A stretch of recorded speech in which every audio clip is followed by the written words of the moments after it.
আসসালামু আলাইকুম, স্টুডিও 19 পরে আপনাকে স্বাগত। আজকের ভিডিওতে দেখব কিভাবে লুমিয়নে সেকশন এবং এলিভেশন ক্রিয়েট করবেন। তো সর্বপ্রথম আমি লুমিয়নে এরকম একটি ফাইল নিয়ে এসেছি। নিয়ে আসার পর এখন আমি যাব ফটোতে যাওয়ার পর একটা ফটো স্টোর করব। স্টোর করার পর আমি যাব এফএক্সে গিয়ে অর্থোগ্রাফিক ভিউটা ওপেন করব। অর্থোগ্রাফিক ভিউটা ওপেন করার পর এখান থেকে আমি সুইচ করব 2D-তে। 2D-তে সুইচ করার পর আমি দেখবেন এখানে ফিল কালারটা ওপেন করে দিব, এনেবল করে দিব। এখান থেকে আমি যে কোনো একটা ফিল কালার ইউজ করতে পারবো আমার ইচ্ছে মতো। এখন আমার প্রায় অনেকটা এলিভেশন চলে এসেছে, তো আমি এখানে হেডিংটা 0 0 করে দিব, আর যে পিচটা আছে ওটা 0 0 করে দিব। দেখুন একটা এলিভেশন চলে এসেছে। তো এখন আমি এলিভেশন স্টোর করার পর এলিভেশন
এই যে আমি বাড়িয়ে দিলাম, 9.7 মিটার বাড়ালাম।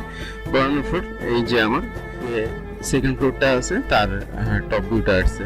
তো আমি এখান থেকে কাস্টমে গিয়ে রিয়েলিস্টিক করে দিলাম। রিয়েলিস্টিক করার পর দেখুন এই অবস্থা আসছে। তো এখানে স্ট্রিপ ক্যামেরা করে র্যান্ডার দিব।